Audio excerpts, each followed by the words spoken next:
Wabarakatuh. Bertemu kembali. Kali ini kita akan membahas tentang stabilitas lereng, yaitu dengan menggunakan metode irisan sederhana. Kita akan menganalisis sebuah talut, apakah talut itu aman atau tidak ya. Nah, baik, berikut ini adalah sebuah talut yang mempunyai berat volume 16 kN per meter kubik dengan kohesi tanah 20 kN per meter kuadrat serta sudut geser dalamnya 20 derajat. Jadi ini data dasar yang perlu diketahui. Nah, sebelumnya kita menggambarkan talut dengan skala tertentu ya. Jadi tergantung terhadap kondisi lapangan bagaimana talut itu. Artinya skalanya ini harus sesuai dengan kondisi aslinya di lapangan. Untuk membuat analisa dengan metode irisan sederhana ini, maka terlebih dahulu kita buat irisan coba-cobanya ya. Jadi kita buat irisan coba-coba di sini dengan menggunakan jangka boleh di sini ya, dengan menggunakan jangka. Ini akan kita buat bulatan di sini sebagai berikut. Nah, ini sebagai irisan coba. Irisan ini tidak mesti seperti ini ya, namanya coba-coba daerah mana yang kira-kira kita anggap dia paling kritis. Baik, untuk langkah selanjutnya kita akan mengiris ini dengan beberapa irisan ya. Jadi ini irisan 1, 2, 3, 4, 5 ya. Dan ini ada 7 irisan semuanya. Nah, jadi lebar irisan ini enggak tertentu ya. Artinya kita bisa menentukan sendiri, enggak mesti lebarnya sama gitu. Baik, setelah irisannya ini kita buat, maka kita menentukan nomornya. Nah, nomor irisan 1, 2, 3, 4, 5, 6, dan 7. Nah, selanjutnya kita menentukan titik beratnya. Nah, di titik beratnya dengan arah seperti ini, di titik berat masing-masing. Jadi kalau ini segitiga, titik beratnya adalah di sini ya, sepertiga dari sebelah kiri. Kemudian kalau trapesium ya titik beratnya berada di tengah ini ya. Ini nanti untuk menentukan titik berat di mana W-nya itu bekerja ya. Nah, kemudian titik berat berikutnya juga kita tentukan ini. Dan untuk selanjutnya juga kita tentukan titik beratnya dengan menggunakan tanda panah ini. Nah, setelah titik beratnya kita tentukan, maka selanjutnya kita buat garis ya. Garis dari titik 0 di sini menuju ke titik potong antara kurva yang kita buat tadi terhadap letak titik berat ini, tanda panah ini ya. Nah, kemudian kita tarik lagi garis yang lain juga berada di titik potong antara kurva ini dengan titik berat. Nah, dan berikutnya juga seperti itu. Ya, titik potong dari titik 0 ini kemari pada titik berat dan seterusnya ya. Ini kita buat titik beratnya. Nah, jadi setelah itu maka kita tentukan sudutnya ini. Jadi sudut masing-masing tadi titik potong ini terhadap bidang 0 ini tadi ya. Bidang 0-nya adalah sini. Tentukan sudutnya. Boleh menggunakan busur ya, busur derajat. Nah, itu dengan menggunakan busur derajat atau kalau gambarnya dihitung pakai AutoCAD boleh diambil dari AutoCAD langsung sudutnya. Nah, jadi masing-masing sudut ini kita ambil. Nah, ini sudutnya tadi 70. Ini sudah diukur sudutnya 54.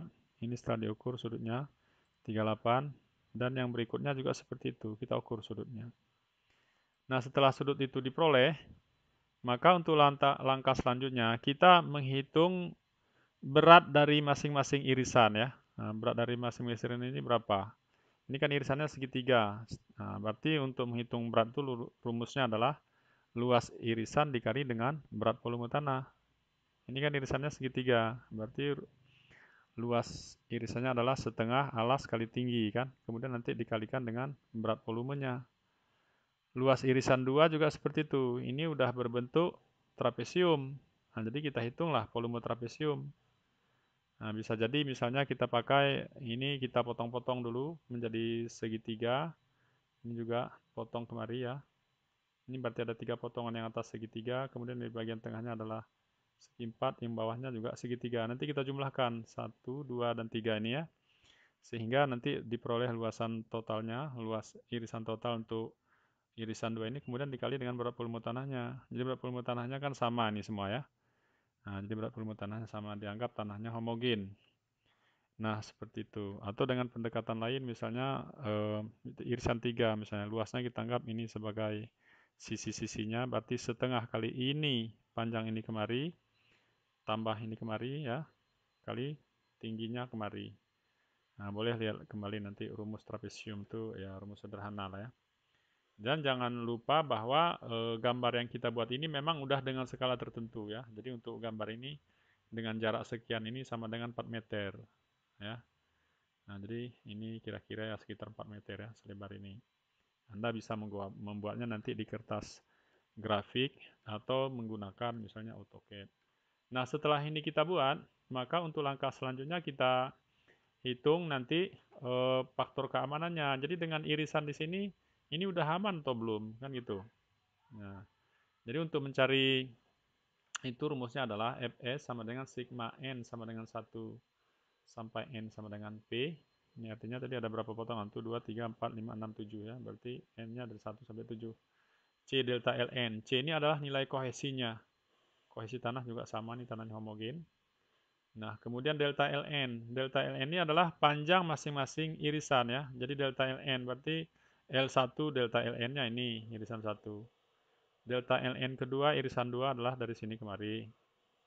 Delta Ln3 dari sini kemari panjangnya ya.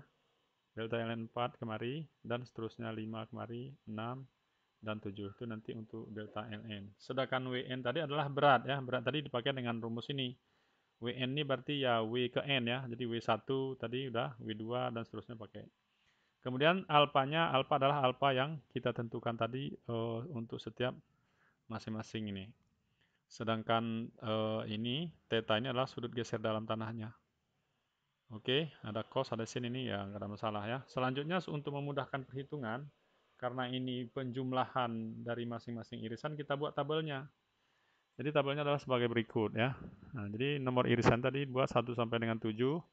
WN-nya tadi setelah kita hitung ya, luas irisan 1 kali berat volumenya. Nah, di sini udah kita munculkan hasilnya. Jadi beratnya adalah 22,4. Itu yang bekerja W di sini kan gitu. Kemudian untuk irisan 2 beratnya adalah 294,4 kN per meter. Nah, sedangkan irisan 3 435,2 kN per meter. Dan seterusnya. Jadi masing-masing berat dihitung. Kemudian sudutnya kita tentukan. Tadi alfa N-nya untuk irisan 1 adalah 70 derajat. Masukkan di sini 70. Irisan 2 54. Masukkan 54. Dan seterusnya sampai irisan ke-7. Nah, ini perlu diperhatikan di irisan ke-7 ini, sudutnya kan udah ke sebelah kiri ya. Nah, jadi sudutnya udah negatif. Jadi di sini juga kita buat negatif dia. Ya, sedangkan yang sebelah kanan itu positif. Kemudian alfa ini kita sinkan. Jadi sin alfa dihitung sin 70 sama dengan sekian. Nah, nanti kalau dibuat di Excel ini tinggal kita copy, dapat. Ini copy ke bawah dapat. Kemudian begitu juga dengan cos-nya. Cos alfa n berarti cos dari 70. Copy lagi ke bawah. Kemudian delta Ln seperti saya katakan tadi, delta N adalah dari sini kemari. Nanti diukur pakai roll ya, atau lihat skala gambarnya. Ya. Kemudian panjang dari sini kemari delta Ln2. Ini dia adalah ini. Nah, yang ketiga delta Ln-nya adalah ini. Ini yang ketiga 5,76. Nah, oke. Dan seterusnya nanti dikopikan, bukan dikopi, ya diukur nanti ditulis ke bawah. Selanjutnya kita hitung Wn kali sin alfa n. Wn-nya tadi ini ya, 22,4 kali sin alfa n. Berarti ini kali ini, dapat ini. Ini baru kita copy ke bawah. Begitu juga dengan Wn cos alfa n. Berarti ini 22,4, Wn-nya kali cos-nya adalah 0,342. Ya, hasilnya sama dengan 7,66. Nanti kita jumlahkan semua. Delta Ln sama dengan 30,50. Berarti ini panjang ini kemari, totalnya semuanya adalah 30,5 ya, 30,5 meter. Kemudian Wn sin alpha ini adalah beratnya tadi ya. Nah, jadi Wn sin alpha adalah berat, Wn cos alpha juga beratnya. Nah, setelah ini kita peroleh, maka kita jumlahkan, nanti kita masukkan ke rumus ini. Nah, tadi C-nya diketahui 20, jadi 20 kali delta Ln. Delta Ln adalah total ini kemari panjangnya. Jadi masukkan delta Ln adalah 30,50 kemari. Kemudian tambah Wn cos alpha n. Wn cos alpha n tadi adalah ini 1637,80. Masukkan kemari. Kali tangan theta. Tangan tetanya adalah tadi 20 derajat. Masukkan. dibagi dengan WN sin alpha N. WN sin alpha N jumlah tadi adalah ini 776,08. Nah, jadi hasilnya adalah 1,554. Nah, dengan angka keamanan ini sebenarnya angka keamanannya kecil ya, tapi masih lebih besar dari 1,5 ya. Jadi masih dianggap aman, tapi ini sebenarnya kritis. Jadi angka keamanan itu sebaiknya memang lebih besar dari 1,5, misalnya 2, 2,5 dan seterusnya. Jadi makin besar angka keamanan, maka talut atau sebuah lereng itu akan makin stabil ya. Jadi lereng ini bisa jadi lereng buatan, bisa jadi lereng alam. Kalau data-data ini kita ketahui, maka kita akan bisa menghitung angka keamanannya. Artinya kecenderungan dari lereng itu terhadap kelongsoran itu bisa kita tahu. Kalau angka keamanannya besar berarti aman, kalau kecil berarti itu ya nggak aman ya.